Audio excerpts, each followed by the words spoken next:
Good morning, students. Today the topic is memory. So first start with what is memory. Memory is a storage area where we can put the information or data. The different types of memory are register, cache memory, main memory, secondary, magnetic disk, optical disk, magnetic tape and magnetic drive. So the first, let us come to the memory hierarchy.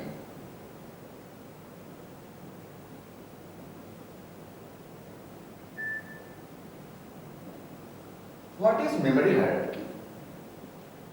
The hierarchical arrangement of different type of storage in current computer architecture is called memory hierarchy. It is designed to take advantage of memory locality in computer programming. What does it mean? Suppose the different types of memory are register, cache memory, main memory, secondary, magnetic tape, magnetic drive. So here we make a hierarchical arrangement of different types of storage of memory. Now when we are coming from top to down, the size is increasing.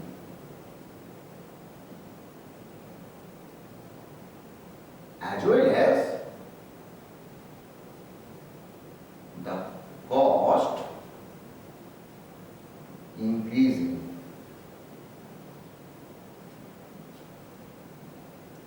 Now, when we are going from bottom to top, the speed is increasing. This speed is known as access speed.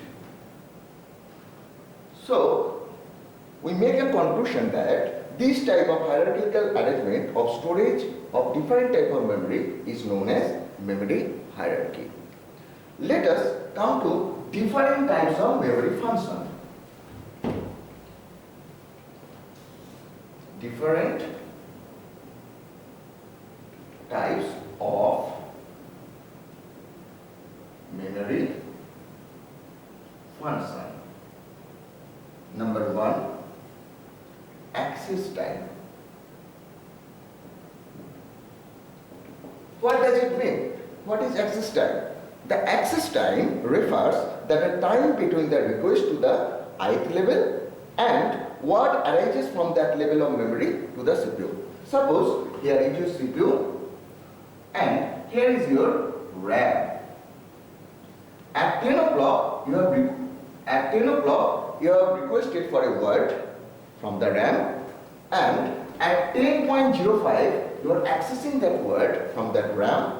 So the access time will be 10.05 minus 10, that means 5 minutes. So this is known as access time. Now there are another memory function that is called your cycle time. What is cycle time? The time interval from the start of a read-write operation to the start of a subsequent read-write operation is known as cycle time. Let us take an example. Suppose at 10 o'clock you have make and read operation. At 10.05 you make and write operation. At 10.10 you have made another read operation. So here the cycle time will be 10.10 minus 10.0. So the total time will be 10 minutes because it actually calculates between the subsequent read operation. So this time is known as cycle time. Let us come to the another memory function that is called your latency time. So what is latency time? The time interval between the request for information and access of the first bit of that information. It is called as latency time. It is also known as response time in terms of operating system. So, what does it mean? Suppose at 10 o'clock, the CPU want to access a word from RAM. The time is 10 o'clock. CPU want to access from the RAM, that is tiger. At 10.01, it accesses the first letter T. So, the latency time will be the 10.01 minus 10, that is 1 minute. So, this is known as latency time. So, the basic difference between the latency time and the access time is calculated between the calculates the total time taken to transfer the whole data, that is called access time. But in case of latency time, when the first bit is accessed from the time of request, it is calculated as latency time. Let us come to the another memory function, that is called memory bandwidth. What is memory bandwidth? It is measured as the number of bits accessed per time unit. It is also called the throughput in terms of operating system. So, we can conclude in a term, that is what is bandwidth, that is number of tasks completed per time unit. It is known as memory bandwidth. Next, so we have found the different type of memory function, and this type of memory function and the definition will come in your semester exam. Now, come to another property of memory, that is known as memory inclusion property.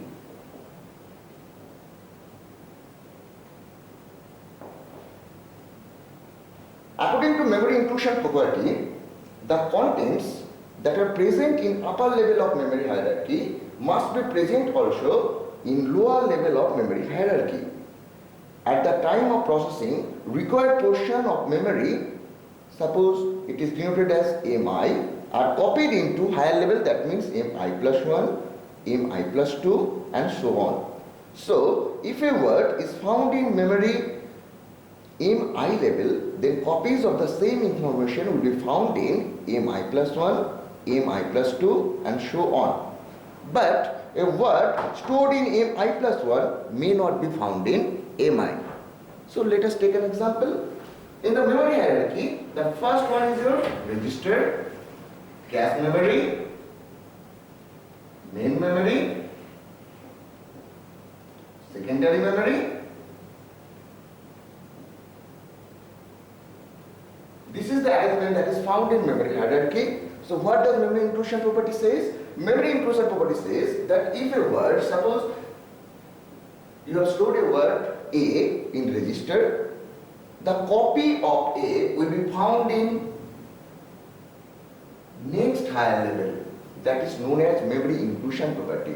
But the reverse, that means you have stored a data in main memory, that is A, you may or may not be found that A in cache memory as well as register. This property is known as memory inclusion property. Next, come to another concept, that is called your cache coherence property.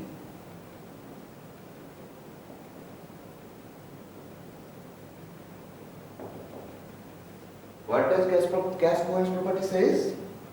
Cache coherence property says that when multiple number of processors with separated cache share a common memory, it is necessary to keep the caches in a state of consistency by ensuring that any shared data that is changed in any cache should be changed throughout the entire system. What does it mean? It means, in a word, you can take it as the data consistency in every cache should be maintained. when in case of multi-processor system. So, what does cache coherence property says? Data consistency in every cache should be maintained in case of multi-processor system. So, give an example.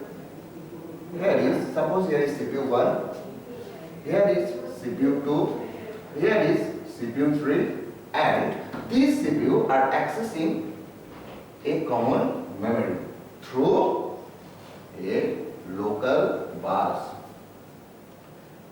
The data which is in CPU 1 cache should be maintained in every CPU.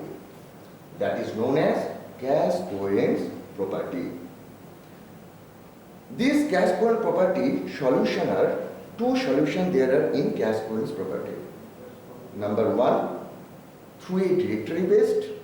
Number two, through a snooping mechanism. So, cache coherence property solution,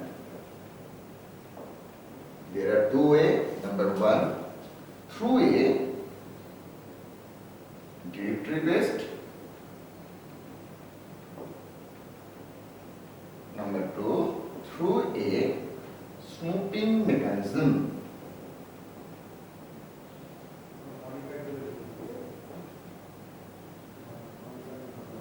First come to the first solution, that is through a directory based.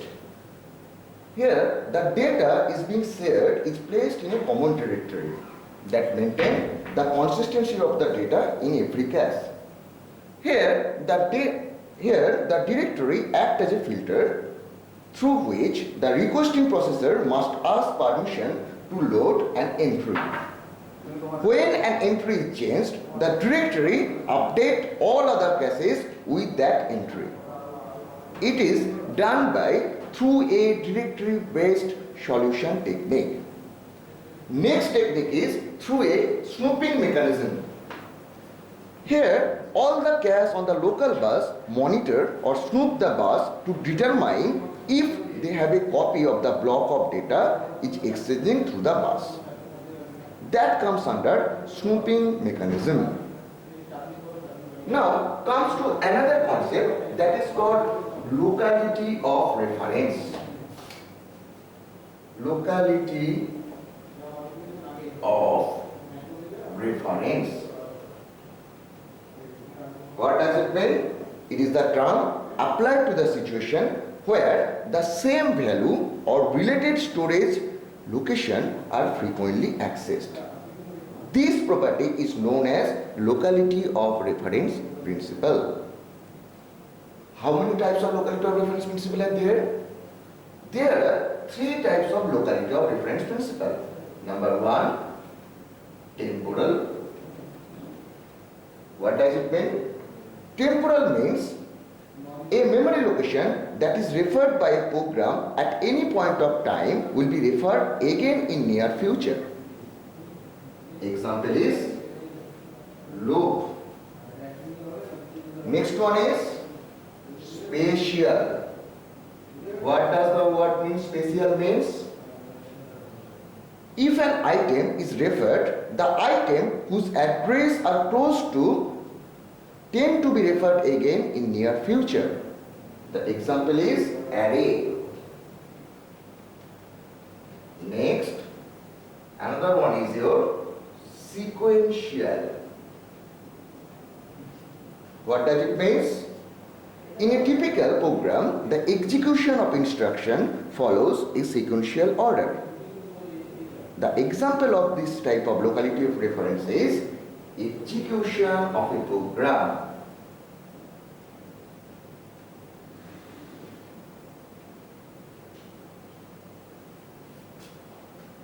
So that is the concept of locality of reference.